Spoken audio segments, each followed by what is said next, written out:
Hey guys, this is Chef Baruj again. Alright, so after a couple of days of boiling, we're back to making stock, or finishing it up rather. What I did is actually strained it yesterday because there was one thing I wanted to show you. So obviously because of the bones and the marrow and the fat in it, you're going to see a lot of fat floating on top. I personally keep it because I know it is grass-fed beef. It's 100% grass-fed beef, in fact. So I know the fat, it's going to be more omega-3 fatty acids in it than the regular ones that are going to be more inflammatory.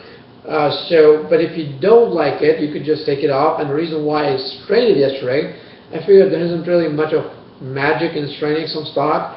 But here's something really cool. I don't know if you can see it. There's a slab of fat. Alright, so what I did is basically just put it in the fridge.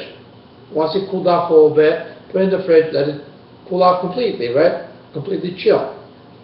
And as you can see, there's a little slab of fat on it. So that's one way to remove all the fat if you don't want, instead of staying in there and kind of skimming it off a little bit at a time. So that's that. That's ready to go. I did not salt it, in case you're wondering, because I want to make sure I could fix the flavors based on what I end up making from this. So I will do several different videos here showing you different flavors, different ingredients, and different outcomes, right? But the base will be here. It's great flavor.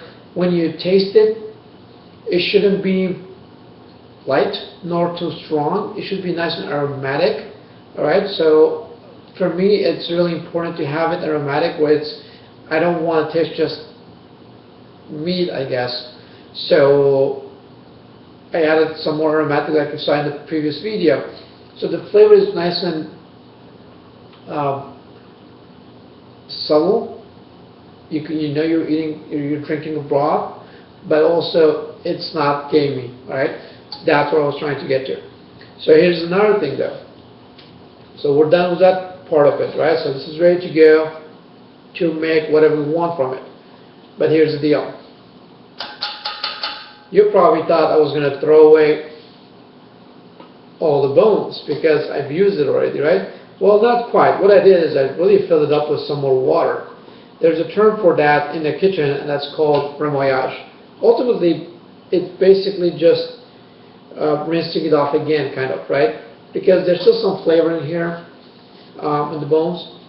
So I want to make use of that. So ultimately, I went from the broth, so I'm going to make it into stock now, right? The flavors may not be as strong as the broth that we have in here, but guess what? This is perfect for making sauces or adding a little bit of stock in whatever you're making, cooking some vegetables, or using it to, let's say, what else can you make? Make it into like a non-dairy bechamel. Or just saving it and cooking it into your quinoa, your rice, whatever you make, you're cooking beans. Again, it will add more flavor rather than just adding some water to it, right?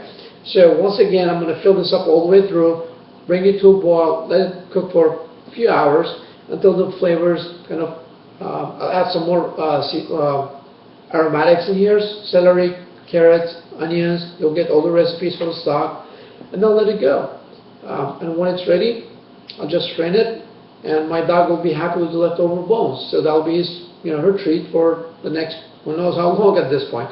All right, and I will see you on the next video with what we're going to do with the broth, and who knows, in the future videos we'll do something with the stock as well. All right, I hope you enjoyed it, and I will see you on the next one around. All right, take care.